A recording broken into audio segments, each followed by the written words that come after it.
Vous avez déjà commencé à parler de l'obésité avant l'heure, je pense, parce que maintenant c'est un sujet qui intéresse pratiquement la planète entière, parce que c'est le problème, c'est un problème mondial et même les médicaments actuellement qui sont disponibles et qui coûtent excessivement cher sont en rupture. Et bien là, vous avez appris qu'en France, un laboratoire va construire une usine de 2 milliards de dollars. Et un autre labo, il va construire, je crois, en Allemagne, une usine de 5 milliards de dollars. Et chez nous, pas encore. Donc, là, on va continuer l'activité physique et les mesures diététiques.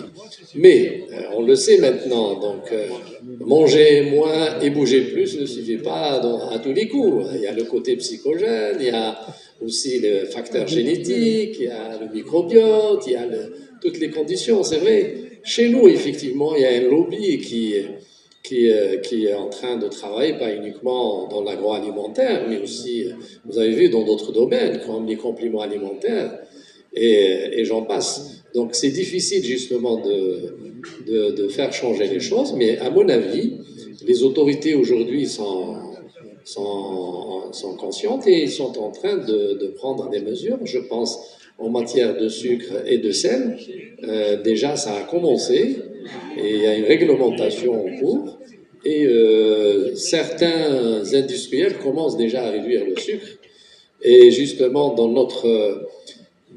nos actions de la Société algérienne d'obésité et maladies métaboliques, avec vous bien sûr parce que vous faites partie du conseil scientifique et de nos experts, c'est d'organiser des rencontres avec ces industriels et les sensibiliser justement sur le danger.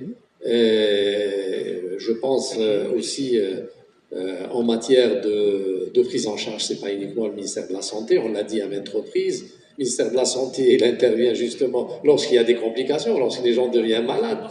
Et c'est important. Donc, tu l'as dit, c'est bien sûr, c'est le ministère du Commerce, de l'Environnement, des perturbateurs endocriniens. On sait maintenant, il entraîne pas mal de complications.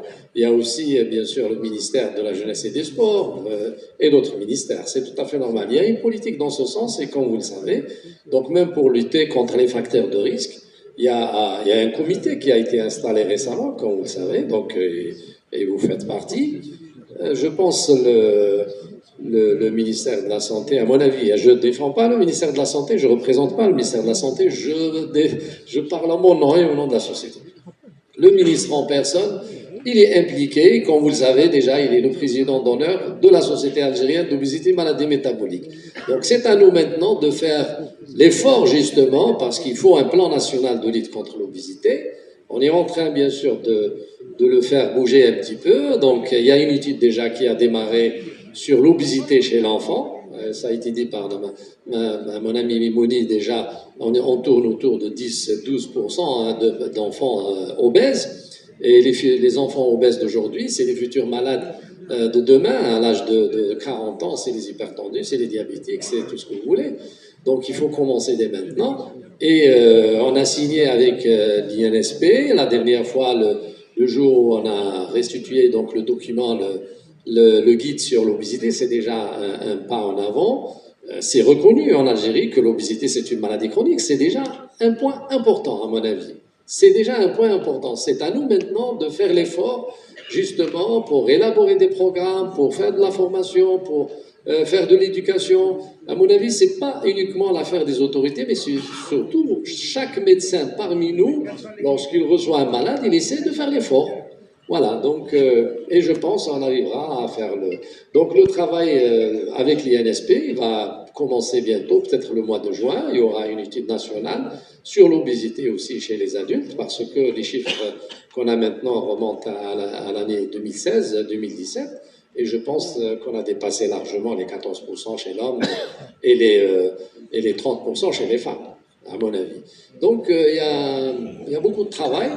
Bien sûr, vous parlez du traitement, c'est vrai, on aimerait bien avoir le traitement médical, mais le traitement médical, ça coûte excessivement cher. Donc il y a des malades, je pense, qui auront besoin de ce médicament, d'autres ils auront besoin de l'activité physique et le régime alimentaire, d'autres aussi peut-être la chirurgie bariatrique, il faut aussi la développer, l'encadrer, voilà. Merci. Le GLP-1. Malheureusement, beaucoup de monde n'ont pas les moyens pour l'acheter. Mais je vous assure, on avait des malades jusqu'à 2,53 unités. Lorsqu'on a ajouté l'analogue GLP-1, on a descendu moins d'une unité. C'est énorme. Et après, c'est les malades qui le demandent. Donc, on est convaincu. Mais le prix, c'est pas uniquement chez nous. Même ailleurs, ça coûte cher. Nous, on demande justement à l'industrie pharmaceutique, justement, d'étudier les prix, de faire des prix justement pour les pays en voie de développement, parce qu'on est quand même, on n'est pas un pays riche comme on le déclare à chaque fois. OK?